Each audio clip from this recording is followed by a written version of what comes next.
Over roughly a 10-week period, 33 Chilean miners found themselves in a desperate situation. They were lost, without hope, unable to save themselves a half-mile down in a deep, dark mining hole. They were at the mercy of someone else. What would that someone else do? Would they take action to save the lost miners? Let's just say that someone else is the president of Chile, Sebastian Pinera, who oversaw the rescue operation.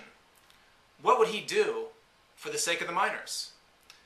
Well, the answer to that question was lived out in front of the world's eyes to see. He garnered all resources. He worked tirelessly. He exhausted all possible means to rescue each and every miner, all 33 who were trapped and lost and without hope in this world. It reminds me a bit of Jesus.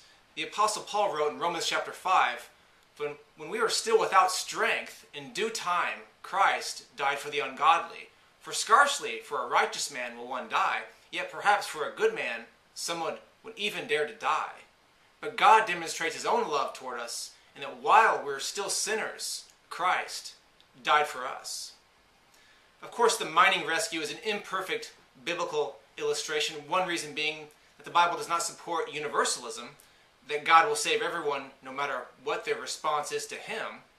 But it does show the incredible lengths that mere men who are made in the image of God will go through and sacrifice for the lives of other men.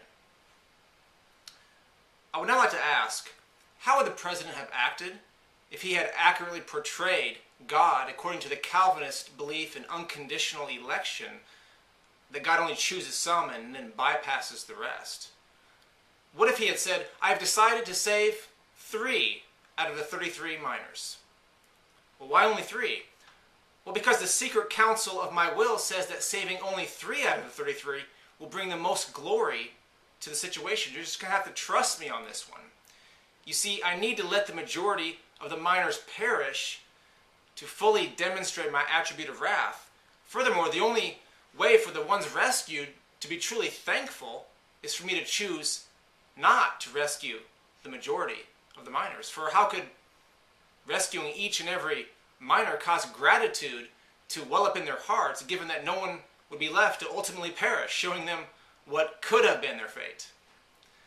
I wonder what Anderson Cooper's response to that would have been. But of course, the Chilean president said no such thing. Instead, he revealed a heart of compassion for each and every lost soul. It's unfortunate that the Calvinist belief in unconditional election fails to measure up to a most basic human response demonstrated by the Chilean leaders that seeks the true welfare of his fellow man. I'll close this thought with another chilling illustration I recently heard made by a Calvinist pastor. I want you to imagine that you're standing on the deck of the Titanic after thousands of people are falling into the icy water. All of them are frantically trying to keep themselves afloat, grabbing onto anything they can. And then you see this incredibly large lifeboat arriving and slowly floating in and around the people. A man in the back of the boat is reaching down and grabbing people and lifting them up to safety. But not all people. In fact, he's intentionally bypassing some and rescuing others. And none of the people can rescue themselves. If the rescuer doesn't pull them out, they will drown.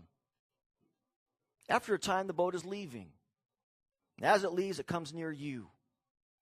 You notice there is room in that rescue boat for everyone that is drowning. And you ask the captain, why are you saving some and leaving others? He replies in the words of the Apostle Paul, I will show mercy to whom I choose to show mercy. And the captain adds, do not mistake me for a mere human. My son in the back there and I are the lords and creators of the universe and everything in them. The choice of who to save and who to condemn is mine. And by the way, I've chosen you. Jump in.